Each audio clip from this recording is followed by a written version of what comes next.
आगे आपको करते हैं if else statement. If else statement.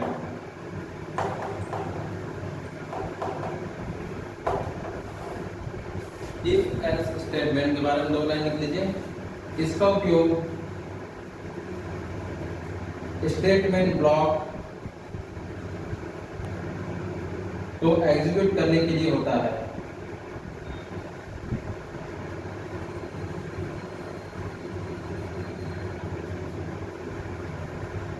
यह सिंगल स्टेटमेंट कंडीशन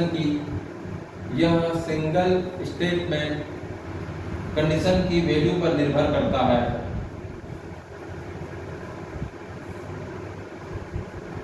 कंडीशन की वैल्यू पर निर्भर करता है। इस स्टेटमेंट में 2 स्टेटमेंट ब्लॉक्स होते हैं। इस स्टेटमेंट में 2 स्टेटमेंट ब्लॉक्स होते हैं। यदि कंडीशन ट्रू है तो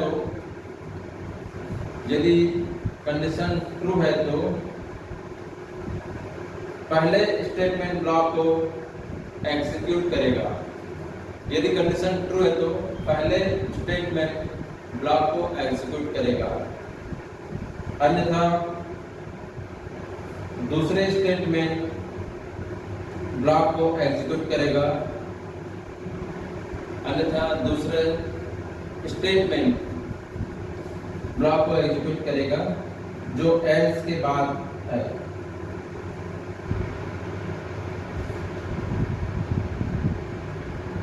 इसका सिंटैक्स लिख लेंगे। सिंटैक्स इफ सारे लेटर स्मॉल लिखेंगे, इसका ध्यान देंगे क्योंकि सी प्रोग्रामिंग है। Conditional statement.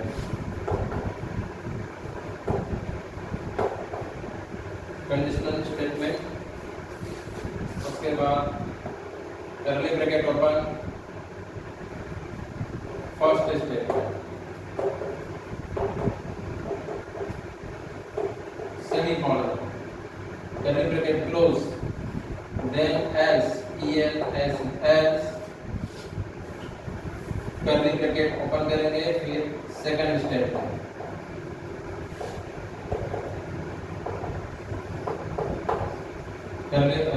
सेमीकोलन से क्लोज करेंगे, उसके बाद कर्ली ब्रैकेट क्लोज,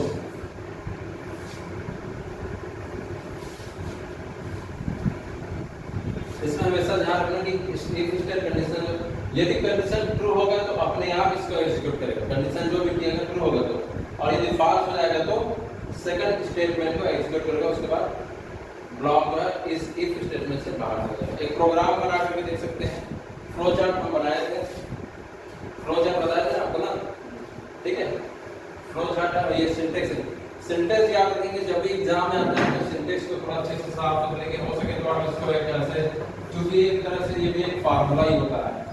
मैथ्स में जिस प्रकार से फार्मूला होता है वैसे ही होता है सी प्रोग्रामिंग में फार्मूला। इस प्रकार के एक डेफिनेशन लिखेंगे, डेफिनेशन लिखने के बाद आप सिंटैक्स लिखते हो तो आपको मार्क्स अच्छे मिलते हैं। सिंटैक्स ही मेन बेस होता है प्रोग्राम को, किसी प्रोग्राम को एग्जीक्यूट कराने के लिए या उसकी स्टेटमेंट को समझने के लिए। एक प्रोग्राम बना लेते हैं। Write a C program to find the greater between two numbers. Write a C program to find the greater between two numbers।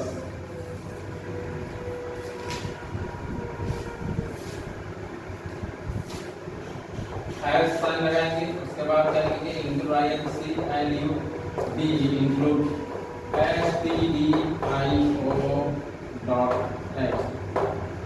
include then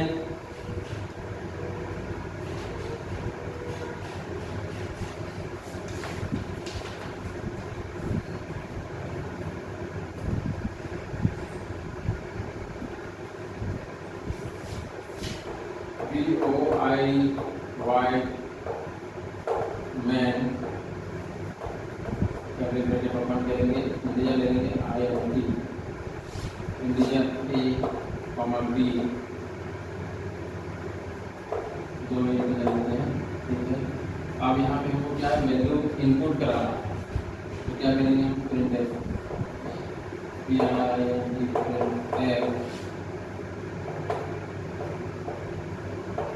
enter the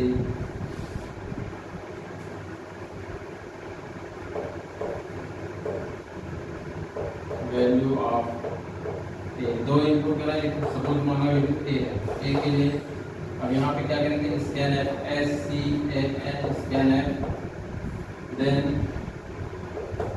percentage side D default digit and percent A. फिर B के लिए PRINT print F inverted comma open enter the value of b की value लेंगे तो उसके लिए print F scan देंगे यहाँ स्टेटमेंट। उसके बाद हम करेंगे क्या करेंगे, scan SCAN scan F percent sign D default digit के लिए एंड परसेंट बी। ये जो मैंने स्टेटमेंट लिखा है 1 2 3 4 लाइन है, ये क्या कर रहा है, इनपुट ले रहा है यूजर से। आप मैं यहाँ पे बना देता हूँ, आगे के कंटिन्यूस यहाँ से कर देता हूँ। अब इसके बाद क्या करेंगे, इफ स्टेटमेंट आएंगे। इफ स्टेटमेंट क्यों लगाते हैं, इफ ए ग्रेटर देन, ठीक है, if A greater than B conditional है और चूंकि कंडीशनल स्टेटमेंट है तो उसके बाद हम लिखेंगे print F print F A is greater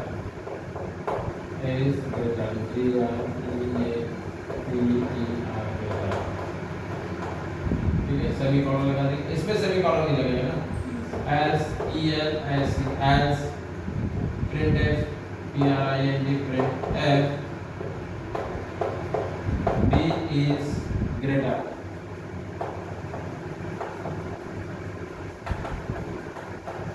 सही होगा, ठीक है। B is greater, A is greater, B is greater।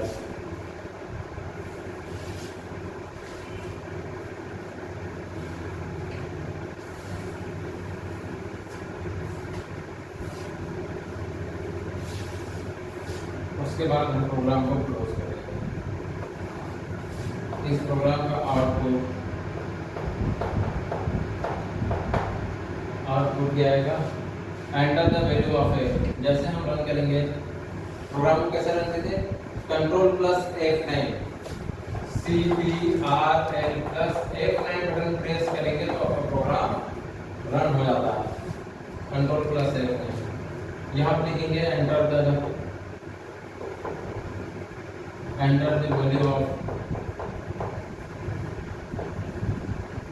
the value of ए की वैल्यू मांगेगा। ए की वैल्यू जो पूछ रहा है तो हम यहाँ पे दे देंगे सपोज 10। फिर enter the value of B, suppose हमने दे दिया यहाँ पे 20। तो 10 और 20 का जो कंपैरिजन होगा, इसकी वैल्यू 10 है, इसकी वैल्यू 20 है, क्या 10 बड़ा है 20 से, तो कंडीशन ट्रू है कि फॉल्स है, 10 बड़ा है 20 से, फॉल्स है। फॉल्स है तो क्या करेगा, वो एल्स के बाद वाले लाइन को एग्जीक्यूट किया, एल्स मतलब नहीं के लिए दिखाता है ना। तो बी इज ग्रेटर, हमारा आंसर जाएगा बी इज ग्रेटर। तो इस प्रकार से दो संख्या में बड़ी संख्या ज्ञात करने के हमने प्रोग्राम बनाया। एक बार आपको बता देता हूँ, include studio.h लिखा हुआ है।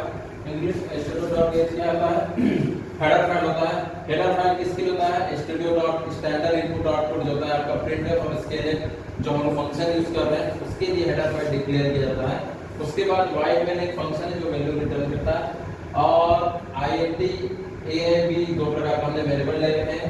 उसका printf इसके लिए जो होता है ए और बी के लिए हम लोग इनपुट ले रहे हैं। ये प्रिंट पहला जो है स्टेटमेंट है, ये ए के लिए है या बी के लिए। उसके बाद इफ ए बड़ा है बी से, क्या ए बड़ा है बी से, यदि कंडीशन ट्रू होगा, यदि कंडीशन ट्रू हो जाएगा तो ए इज ग्रेटर हो जाएगा, और यदि कंडीशन फॉल्स होगा तो बी इज ग्रेटर।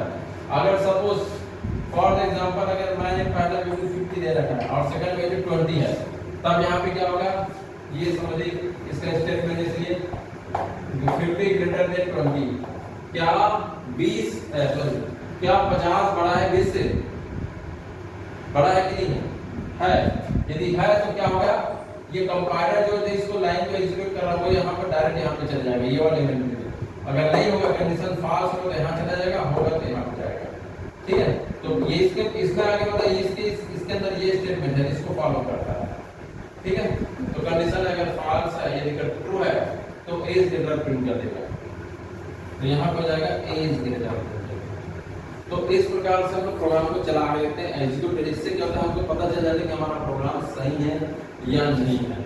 ठीक है, कंपाइलर जो काम करता है यूजर प्रोग्रामर को सबसे पहले वो अपने तरफ से चला के देखे। इससे क्या होता है, जब प्रोग्राम को आप कंप्यूटर में जब चलाते हैं, रन करते हैं, उसके बाद आपका एक सबसे बड़ी चीज होती है कि आपका कॉन्फिडेंस लेवल बढ़ जाता है कि मैंने जो प्रोग्राम बनाया है, देखो कि आंसर सही आ रहा है। कंप्यूटर में जब उसको रन करा है तो भी आंसर उसका सही आ रहा है। तो इससे क्या होता है, प्रोग्रामर आपको क्या कॉन्फिडेंस बढ़ता है इससे, और आंसर को हमको पहले ही पता चला जाए कि आंसर किस प्रकार से आ रहा है।